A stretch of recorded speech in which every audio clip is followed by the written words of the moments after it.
Gila sih, dunia sampai heboh gara-gara Indonesia buka pasar gratis pertama di Gaza. Di tengah reruntuhan dan kelaparan, bendera merah putih malah berkibar di antara tenda-tenda pengungsian. Ribuan warga Gaza antre bukan buat cari uang, tapi buat ambil bahan makanan dan kebutuhan pokok. Semuanya gratis, hasil gotong royong rakyat Indonesia.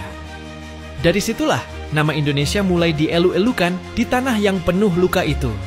Pasar gratis ini bukan proyek kecil, bro.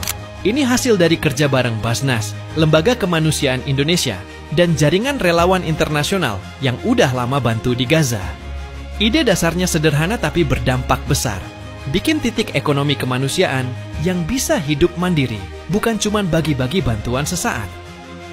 Lokasinya dibangun di Rafah, dekat perbatasan Mesir, biar akses barang lebih aman dan stabil. Yang bikin dunia tercengang, pembangunan pasar ini dilakukan di tengah embargo dan blokade ketat. Padahal banyak negara gede aja kesulitan masukin bantuan. Tapi Indonesia bisa, karena koordinasinya rapi banget. Mulai dari logistik, jalur diplomasi, sampai sistem keamanan relawan, semua disusun dengan presisi. Basnas bahkan nyebutin ada lebih dari 35.000 paket bantuan yang sukses disalurkan lewat jalur itu. Respons dunia langsung meledak. Media internasional kayak Al Jazeera dan The Guardian nyebut langkah Indonesia ini terobosan kemanusiaan paling berani dari Asia Tenggara. Para relawan dari Eropa dan Timur Tengah pun ikut bantu di lapangan, kerja bareng tim Indonesia karena sistemnya dianggap paling terorganisir.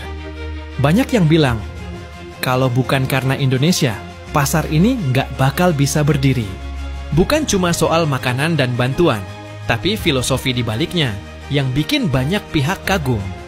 Indonesia nggak datang dengan gaya penyelamat, tapi dengan semangat gotong royong.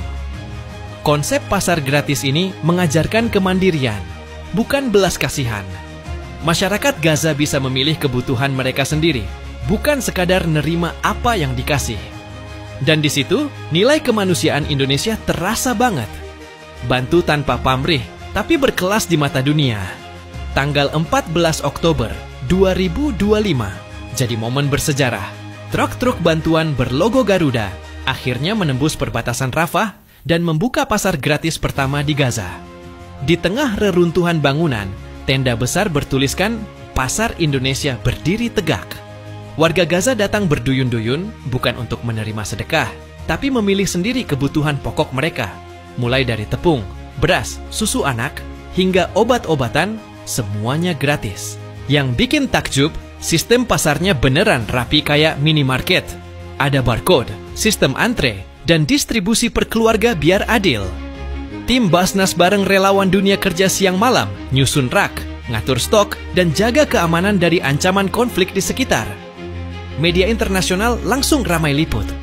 Reuters bahkan menyebut, pasar gratis ini jadi simbol baru solidaritas Asia untuk Palestina.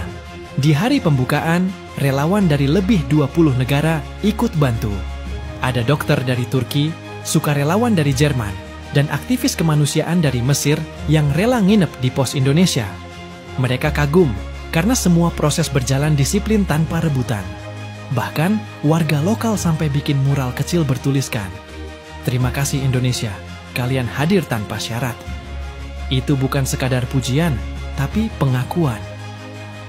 Tak lama setelah pasar beroperasi, langkah Indonesia langsung memicu gelombang bantuan tambahan dari berbagai lembaga dunia. UNICEF, WHO, dan organisasi Timur Tengah lainnya mulai menyalurkan bantuan lewat jalur Indonesia karena dinilai paling aman dan cepat. Dunia akhirnya sadar, Indonesia bukan cuma pengirim bantuan, tapi penggerak solidaritas global di Gaza. Negara yang beneran turun tangan, bukan cuma bicara di podium. Langkah Indonesia di Gaza bukan cuma soal kemanusiaan, ini juga strategi geopolitik kelas tinggi.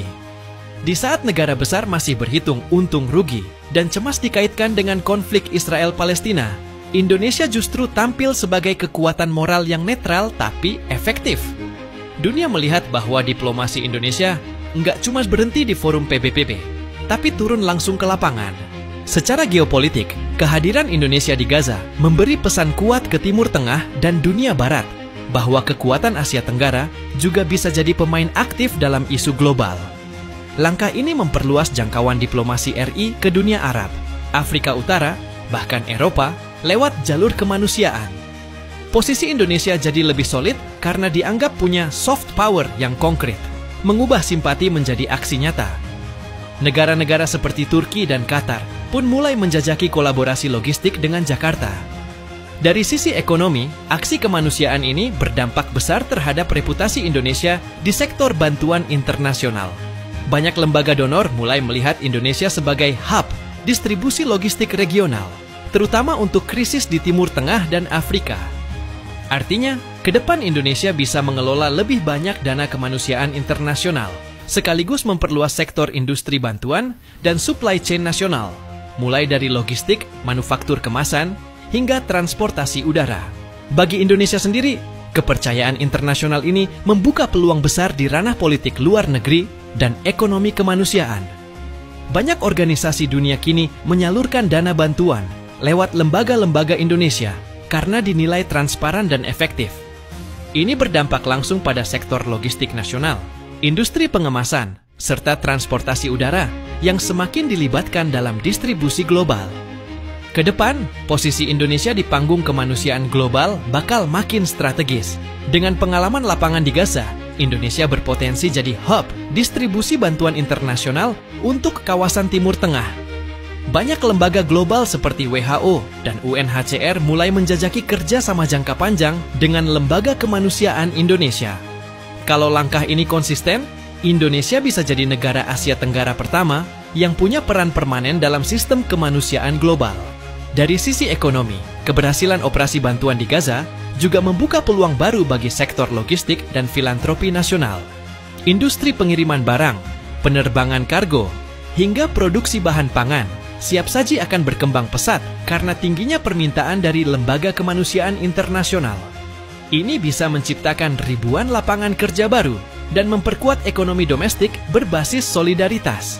Jadi, kalau lo bangga jadi bagian dari Indonesia yang benar-benar hadir untuk kemanusiaan, jangan cuma diam.